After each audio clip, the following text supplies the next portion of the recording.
Hello, welcome to Network. My name is Pumelele Zondo with your technology and social media news. At the Constitutional Court in Johannesburg. It's SABC Network on Facebook, Twitter and Instagram News Network at sabc.co.za on email.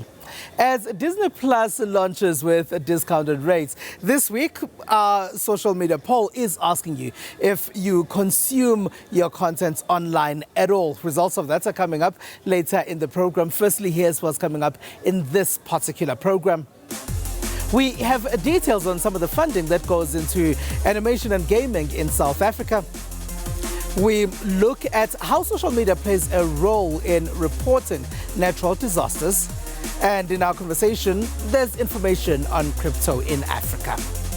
The Molo Animation Academy and Studio in Timologong in Braamfontein aims to close some of the skills gap that exists in animation in South Africa. Now, Timologong has said that some of the funding that they're receiving will be spent in opening a gaming studio pretty soon.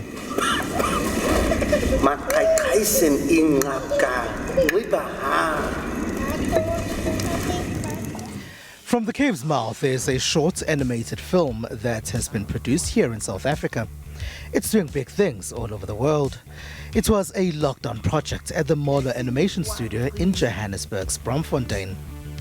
So the story originated from an event that we host here at Timologong called the November Numeric Animation Jam.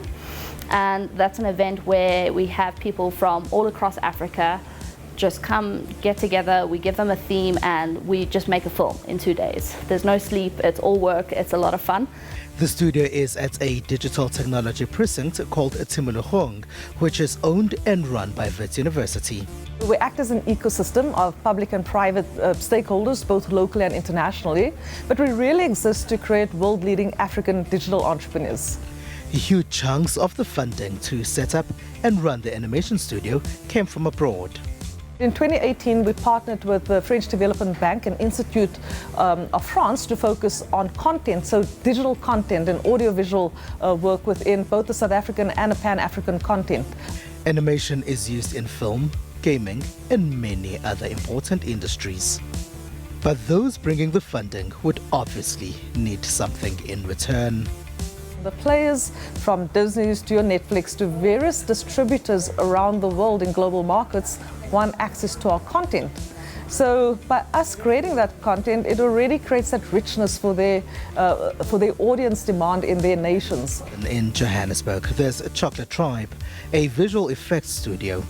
They've done work for a lot of films and shows you've probably seen in advertisements and on platforms like Netflix. You would have seen films like Queen Sono, Silverton Siege, which is streaming on Netflix in the next couple of days. We also work with the BBC to produce films such as Knots and Crosses. So we're actually a fast-growing studio doing exciting work and representing South Africa locally and globally. They too are worried about the shortage of animation, gaming and visual effects skills in South Africa. An animator is somebody who's able to bring both the creative aspect with the emotion, an emotional performance, but at the same time get that creature or person correct. So you literally have a suspension of belief that this is it a photograph? Is it the actual person?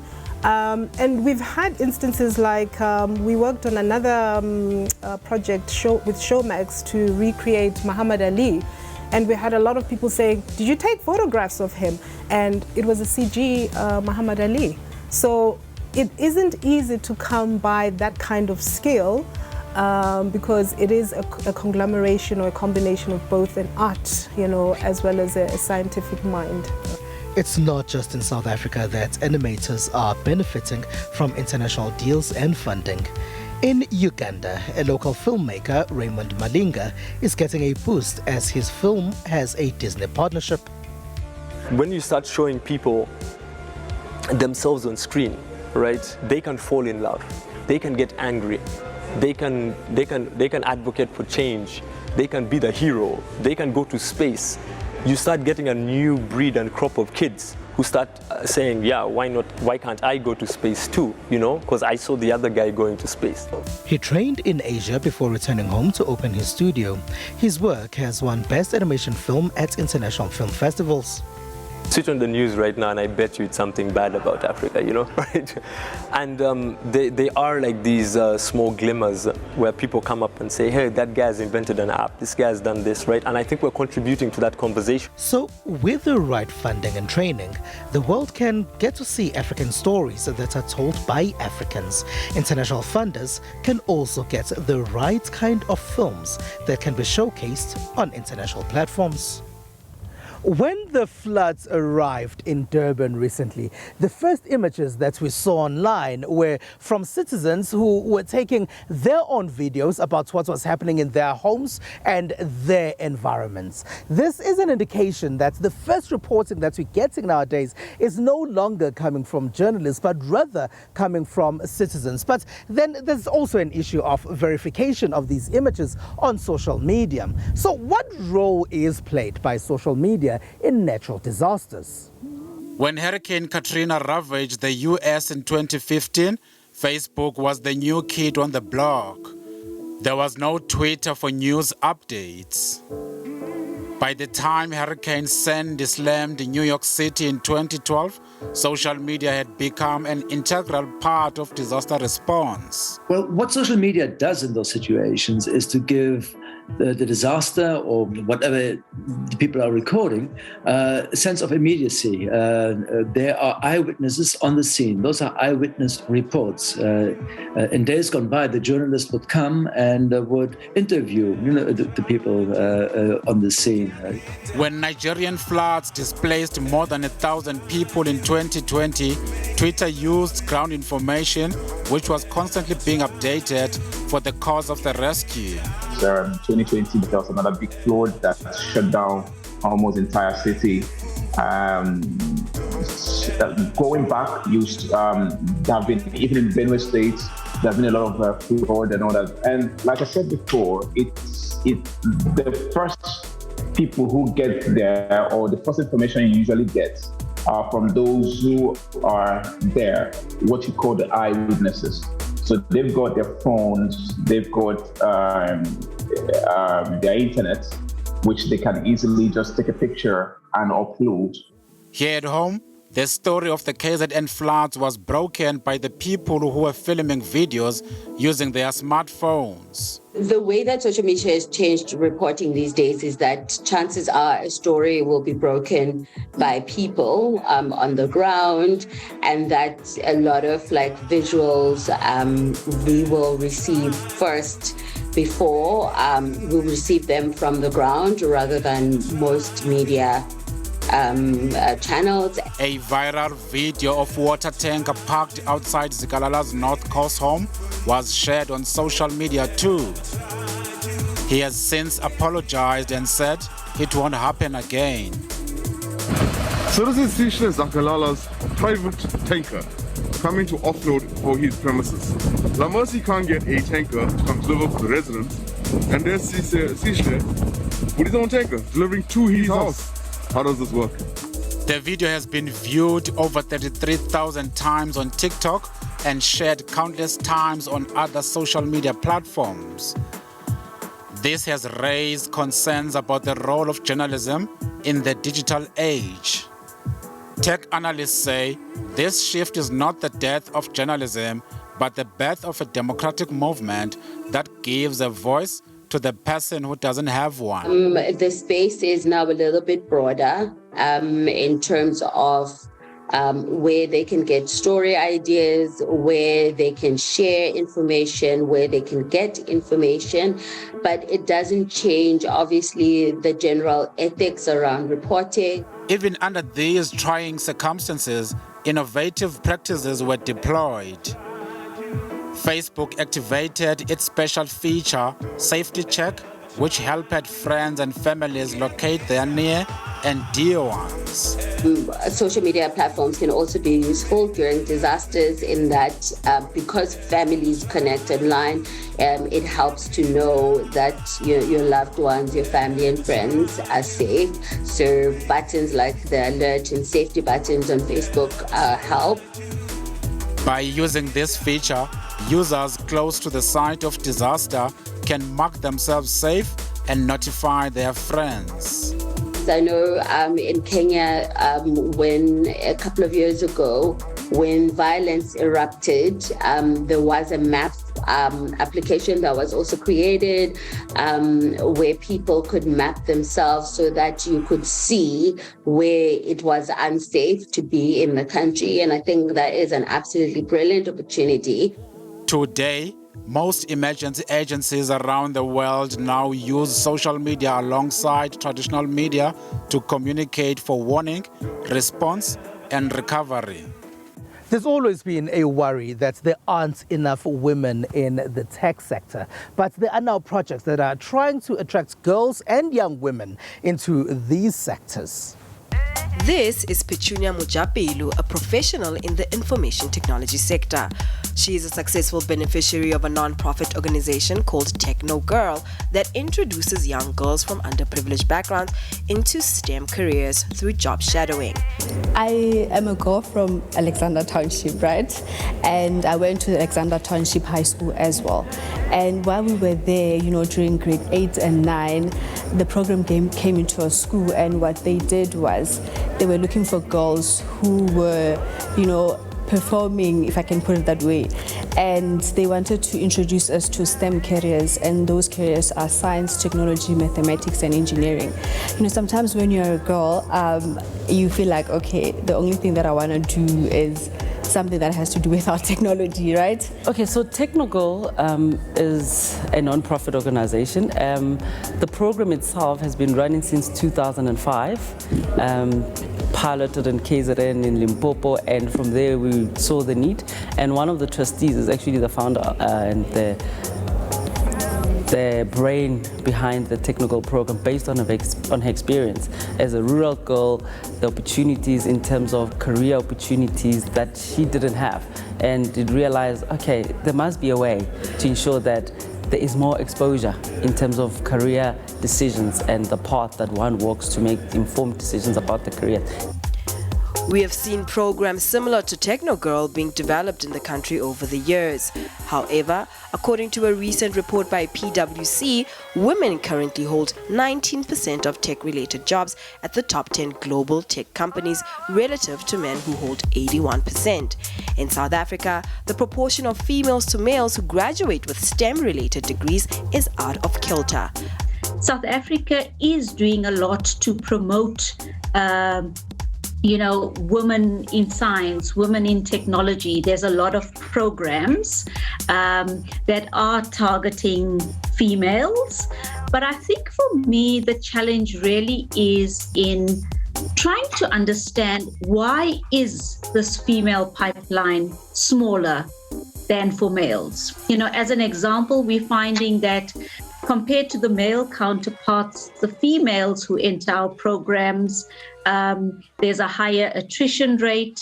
So there's fewer females completing the program than the males are. Koketo Madise, a graduate from a tech initiative called Girl Code, shared with us some of the challenges she has met as a female trying to break into the tech industry. What's hard is placement, like people believe, because in this industry, they take males instead of females, which is something that it's still something that we still need to fight for, because in the system, mostly it's male-dominated industry. Programs such as TechnoGirl are putting efforts to bridge the divide in STEM industries by helping the girl child acquire digital skills.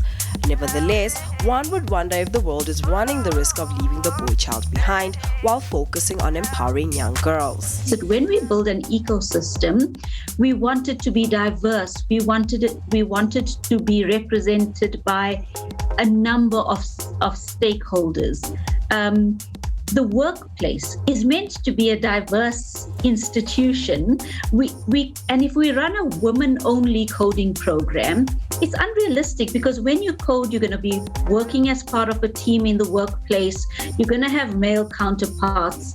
So in my view, we almost need to replicate that in our training programs, in our interventions. It shouldn't be promote the girl child at the expense of the male child. As the statistics indicate, there is still a worrying imbalance of men versus women in STEM fields, but young ladies like Petunia and Koketso are proof that females too are taking up their space, though it seems it is happening in a much slower pace. It is the SABC Network on Facebook, Twitter and Instagram, News Network at sabc.co.za on email. After the break, we chat about African governments that are now opening up to crypto.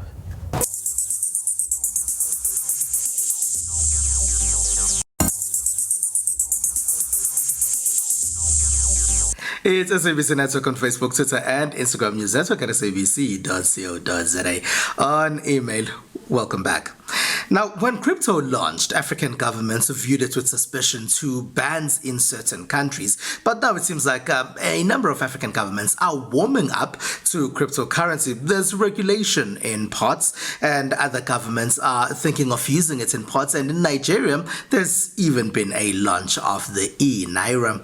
To help us understand cryptocurrency across the African continent is Wiza Jalakasi. He is with Chipper Cash. Now, they facilitate movement of money across the African continent. Hello, and thank you very much for being a part of our network. Wiza, maybe if you can start by explaining whether the suspicion in the beginning by African governments when it comes to crypto was justified. Yeah, I think a lot of the discomfort that regulators have around crypto stems from the fact that it poses some currency exchange control risks by essentially enabling people to have an alternative avenue through which they can obtain foreign currency. And if this were to happen in an uncontrolled manner at scale, it could cause some significant monetary issues, including currency depreciation, inflation, etc. So I think regulators were concerned about that, but that's how it has actually played out in practice today. So in your view, do you think African governments were right by viewing it like this? Certainly, I think the need to be, the need was there for the regulators to be concerned, because this is an entirely new thing that was being basically introduced to the public sphere for the very first time. There was no context on how adoption would go and how quickly it would go. So I think the concerns were definitely justified. But I think the way it has played out has just shown that there is tangible demand for alternative sort of like ways to hold value and ways to facilitate international trade that aren't dependent on the US dollar. And the adoption of cryptocurrency seems to be fueling that in certain ways. So what they were concerned about was that, hey, this would cause maybe less demand for our currency. But what's actually happening is that it's taking away dollar demand pressure in many African countries. And as you know, a lot of global trade is facilitated and intermediated by the US dollar, and crypto seems to be offering an alternative avenue to facilitate that international trade, which is great because it reduces the dollar pressure in African countries. Right, with governments warming up to cryptocurrency now, would you say that they are doing it for the better good of the citizen, or would you say that there's some sort of selfishness on the part of the government as well, as we hear that in parts they just want to collect tax? All right, I think to answer that question properly, it's important to break it down into three distinct categories. So again, one of the core purposes of any currency is to make value exchange between individuals, businesses, entities in general easy. It's to facilitate that interoperability of value, right? So when you look at the crypto sphere, you've got three distinct types of crypto tokens. You've got the classical crypto tokens like Bitcoin, Ethereum, Solana, etc. These are on-chain tokens that were birthed there, right? Then you've also got stable coins that map one-to-one with fiat currencies, such as US dollar stable coins like USDC and USDT. And then you've also got central bank digital currencies, which are a distinct category on their own. So now, number one, if the government is going to make the central bank digital currency interoperable on the blockchain with other types of digital currencies such as stable coins and native crypto tokens like Bitcoin and Ethereum, I think there's a ton of value there because it allows people to easily make their value interoperable with value from other parts of the world.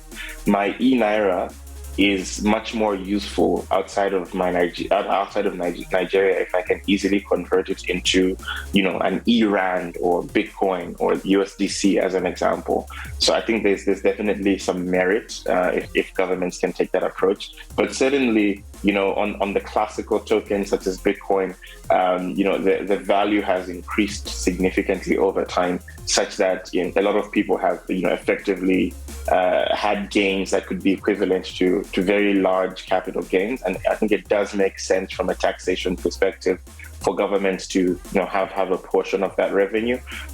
Ultimately, I think this is great for the development of the industry. Obviously not everyone's going to be happy that crypto assets are falling into some sort of regulatory purview, but you need a regulatory framework in order for you to create safe systems through which people can interact with the technology. Otherwise, it's just like charlatans who are going to take the most advantage. So it's not the most amazing thing, but it's definitely like a net positive for the industry. Why do you think crypto has been so successful in Africa? So I think there are two particular pillars where crypto solves a real problem for Africans. Number one is in the facilitating of international trade. So a lot of African countries have got foreign exchange currency controls. So if you want to import a bunch of stuff from China to sell in your country, there's a process through which you have to go in order to apply for Forex. And sometimes you're not successful. So if your supplier in China says hey, I can accept Bitcoin as an example, and you've got your smart friend who knows how to get Bitcoin for your local currency, that's a pretty compelling proposition for some. And we've seen this play out extremely largely in Nigeria specifically, where the parallel market was already there. And what crypto basically offered was more means for people to access essentially dollars or dollar equivalents, such as dollar stable coins, in a much more convenient way. The parallel market has existed in Nigeria for a very long time. So it has not been introduced by cryptocurrency, but basically cryptocurrency has made it a little bit easier for people to get access to dollars at the parallel market exchange rate. All right, so with Chalakasi from Cheaper Cash, thank you very much for being a part of our network. And with that, let's take a quick break.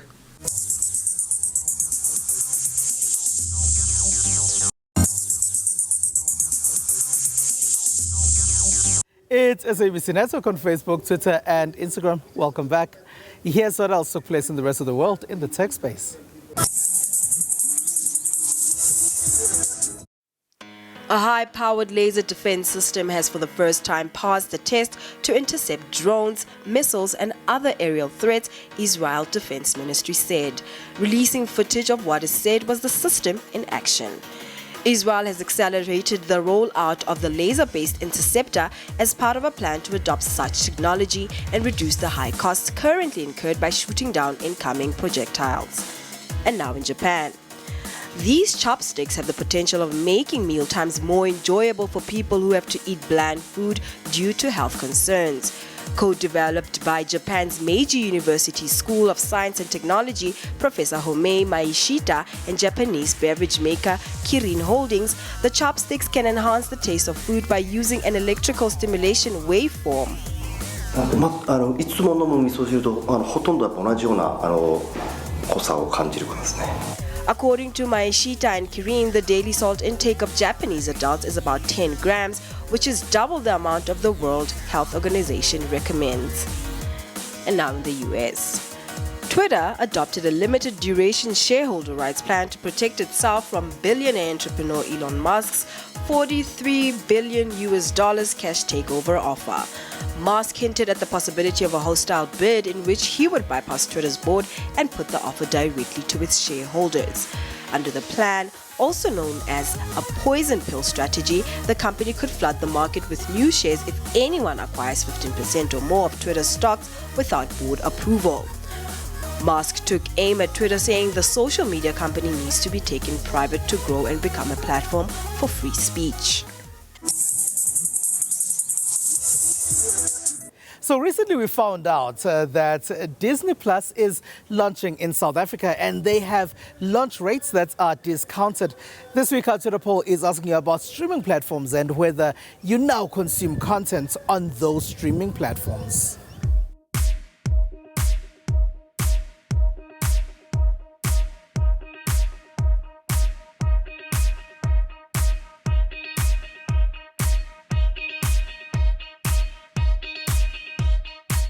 And that's it. That's all we have for you. Find us on SABC Network on Facebook, Twitter, and Instagram. It's News Network at sabc.co.za.